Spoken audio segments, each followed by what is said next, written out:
Isang napakagandang araw po sa inyong lahat. Ito po ang inyong Sir Ryan B. para sa ating lesson ngayon. Ang mga pandaigdigang pangyayari at malayang kaisipan. Araling Panlipunan 5, Quarter number 4, Week number 6.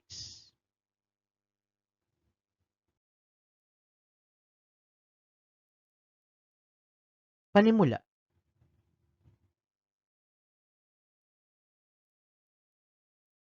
Ang mga Europeo ay may malalaking paniniwala na ang ginto at pilak ay makakatulong para sa kanilang adhikain, maging makapangyarihan at maunlad.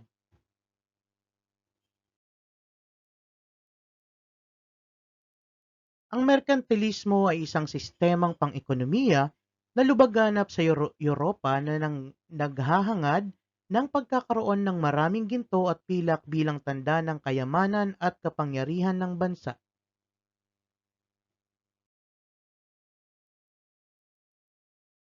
Ang pera o salapi ay higit na naging mahalaga bilang pinagkukunan ng kapangyarihan sa panahong iyon kaysa sa lupa.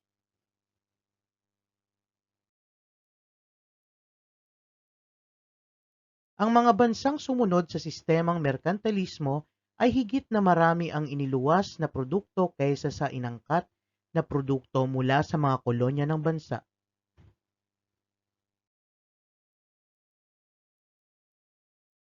Naging sanhi ito ng pagsakop sa Pilipinas sa bansang Espanya.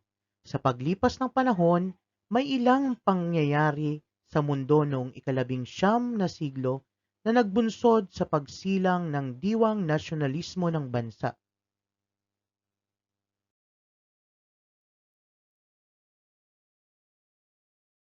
Ano-ano kaya ang mga pandaigdigang pangyayari na nakapagpabago ng diwa o kaisipan ng mga Filipino?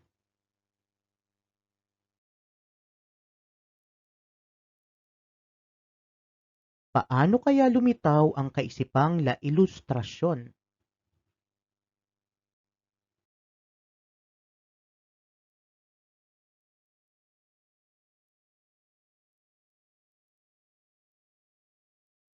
Merkantilismo bilang batayang pang-ekonomiya. Naniniwala ang mga kanluranin na kapag mas maraming hawak na kolonya, makapangyarihan at maimpluwensya ang bansa.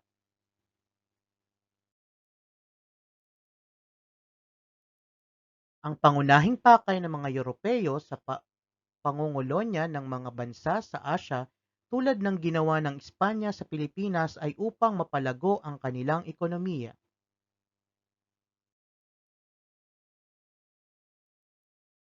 Nanakop sila ng mga lupain dahil sa pagnanais na makatuklas ng mga lugar na mayaman sa mga yamang mineral, lalong-lalo na sa ginto at pilak.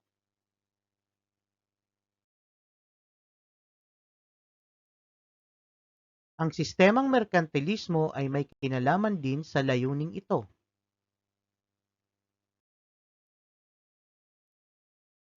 Ano ang sistemang merkantilismo? Ang merkantilismo ay isang sistemang pangkabuhayan sa Europa noong ika-17 at ika-17 siglo na nakatuon sa akumulasyon ng maraming ginto at pilak.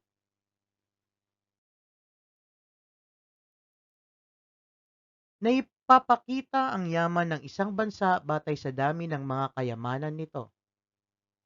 Sa madaling salita, may tuturing na mayaman ang isang bansa batay sa dami ng reserbang ginto at pilak.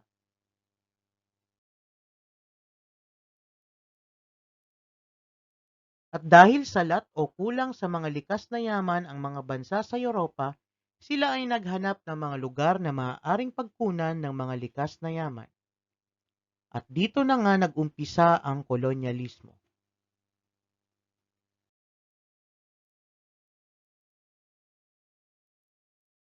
Sa panahon ng pagtuklas at paggalugad, naglakbay ang mga bansang mahuhusay sa larangan ng paglalayag upang makakita ng mga lugar na maaaring pagkunan ng mga ginto at pilak na kinakailangan upang maituring ang mga isang bansa mayaman at makapangyarihan.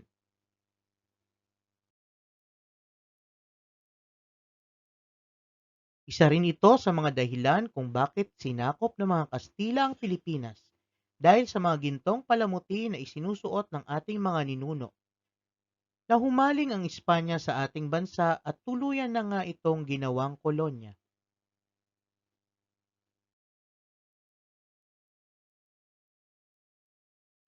Pagkatapos ng sistemang merkantilismo, pinakilala ng Britanya ang sistema ng malayang kalakalan. Pagbubukas ng Pilipinas sa pandaigdigang kalakalan. Upang mas mapabilis ang pag-aangkat ng produkto sa mga kolonya ng mga bansa sa Europa, binuksan sa pandaigdigang kalakalan ang Suez Canal noong ika-17 ng Nobyembre 1869.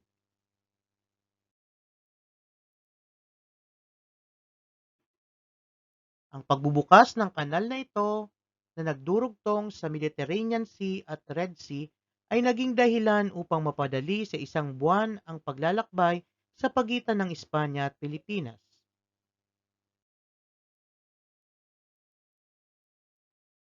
Hindi lamang ito nagdala ng mga kalakal sa bansa, kundi ng mga kaisipang liberal o malaya gaya ng pagtutol sa paraan ng pamumuno ng isang lider na hindi karapat-dapat o pag-aalsa laban sa pamahalaan.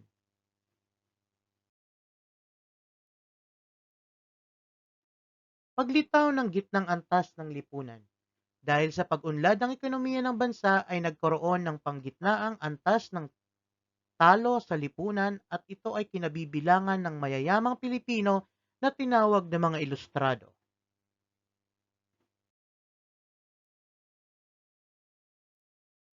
Ang kanilang mga anak na nag-aaral ng kolehiyo sa Maynila, Espanya at ibang bansa ay higit na naging masigasig sa paghiling ng mga pagbabago at pagtatanggol sa kanilang karapatan.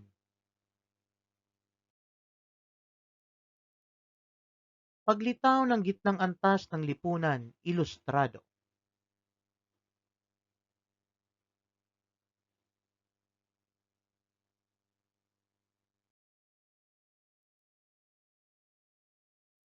Paglitaw ng kaisipang la ilustrasyon.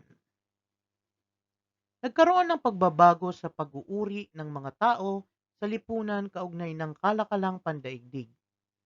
Mula sa lahi, ang bagong batayan ay kayamanan.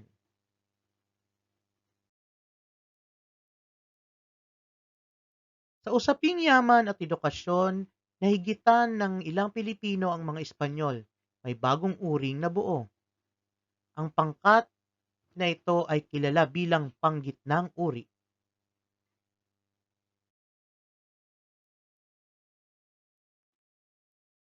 Binubuo sila ng mayayamang Pilipino at mistisong Espanyol. Sila ang nagmamay-ari o nagrerenta ng malalawak na hasyenda o malawak na taniman.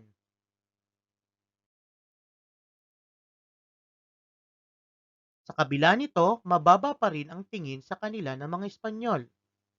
Nabuo ang hangarin ng gitnang uri na magkaisa.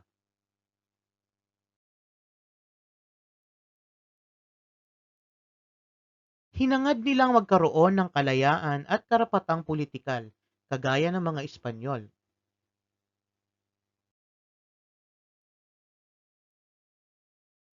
Dahil mayayaman ang gitnang uri, nakapag-aral ang mga anak nila sa matataas na institusyon ng edukasyon sa Pilipinas at Europa.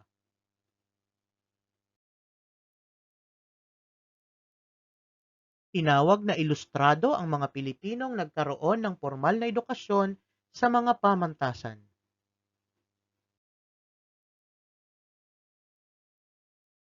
Ang pag-aaral paglalakbay sa ibang bansa ang nagbukas ng kanilang kaisipan sa ideya na pagkakapantay-pantay na hindi nangyayari sa Pilipinas sa ilalim ng Espanya.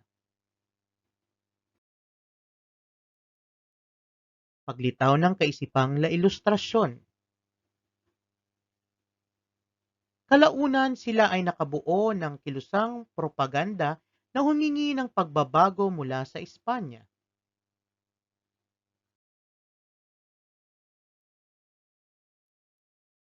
Sa ganitong paraan, lumitaw ang kaisipang la ilustrasyon na pinangunahan ng mga ilustrado.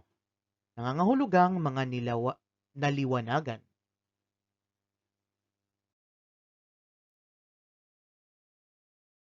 Dahil sa pag-unlad ng ekonomiya ng bansa, ay nagkaroon ng panggitnaang antas ng tao sa lipunan at ito ay kinabibilangan ng mayayamang Pilipino na tinawag na mga ilustrado.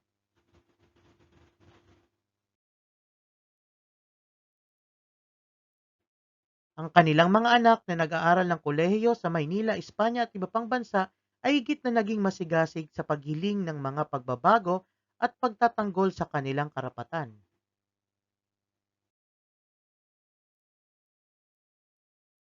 Pagpasok ng liberal na kaisipan at pamumuno ni Gobernador General Carlos Maria de la Torre.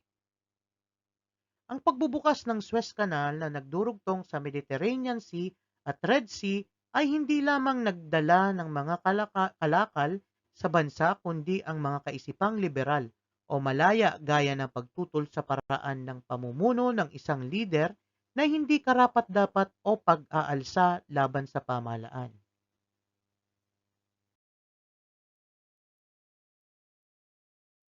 Naitulad ng mga Pilipino ang kanilang sarili sa pangyayari sa Pransya, na kung saan naitatak sa kanilang isip ang adhikain ng rebolusyon na pagkakapantay-pantay, kalayaan at pagkakapatiran.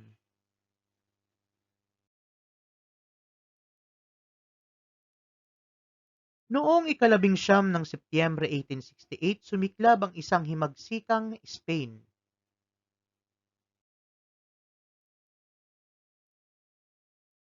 Nagbunga ito sa pagpapalit ng pamamahala ng Spain mula sa kamay ng mga konserbatibo tungo sa mga liberal.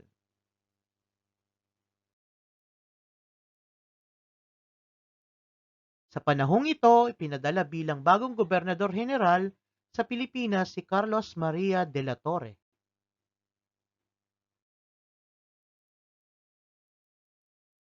Ang simula ng panunungkulan ni de la Torre ay nakatulong ng malaki sa pag-unlad ng nasyonalismo sa puso ng mga Pilipino, na bigyan ng ilang kalayaan at karapatan ang mga Filipino.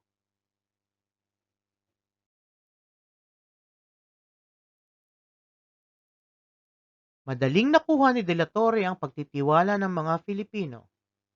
Sa unang pagkakataon ay naramdaman nila sila ay hindi mga alipin kundi mamamayang bahagi ng isang lipunan.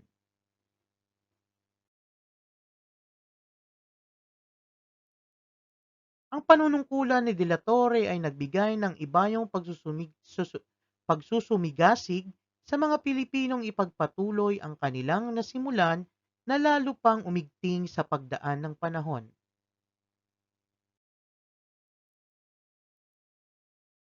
Isyu ng sekularisasyon. Ang mga paring regular o Espanyol ay nagsanay na mga paring sekular o mga Filipino upang makatulong sa pagtuturo ng relihiyon.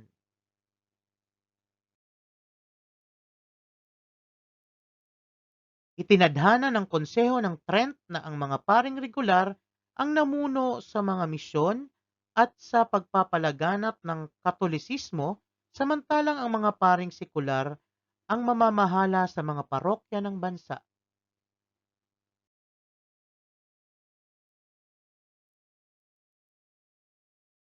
Ikinatakot ito ng mga regular kaya gumawa sila ng paraan upang maibalik sa kanila ang pamumuno sa mga parokya.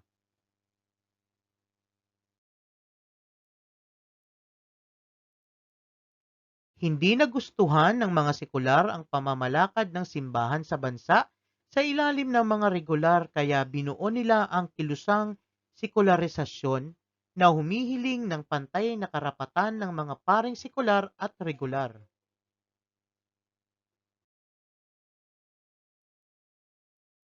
Sagutin natin,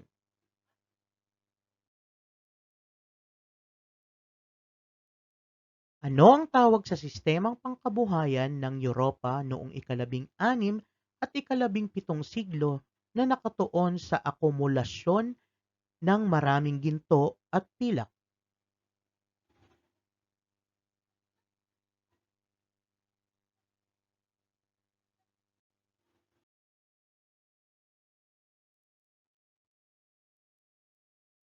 Merkantilismo.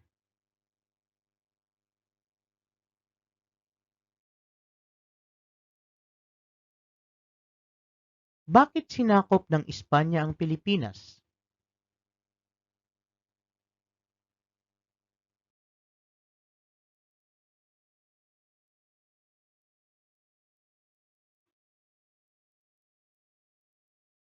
Isang lugar na maaaring pagkunan ng mga ginto at pilak na kinakailangan upang maituring na isang bansang mayaman at makapangyarihan.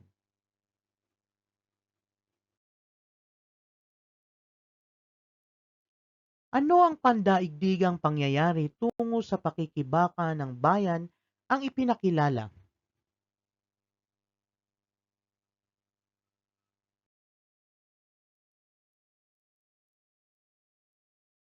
Pagbubukas ng Pilipinas sa pandaigdigang kalakalan.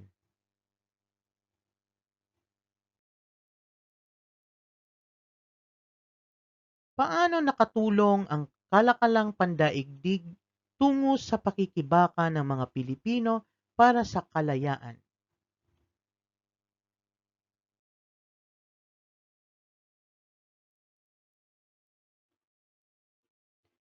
Napadali sa isang buwan ang paglalakbay sa pagitan ng Espanya at Pilipinas.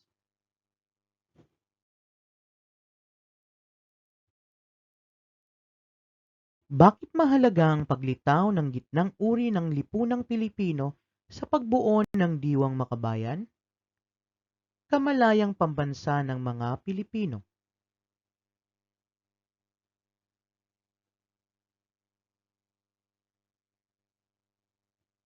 Muli, ito ang inyong Sir Ryan B na nagsasabing maraming salamat at sana ay may natutunan kayo.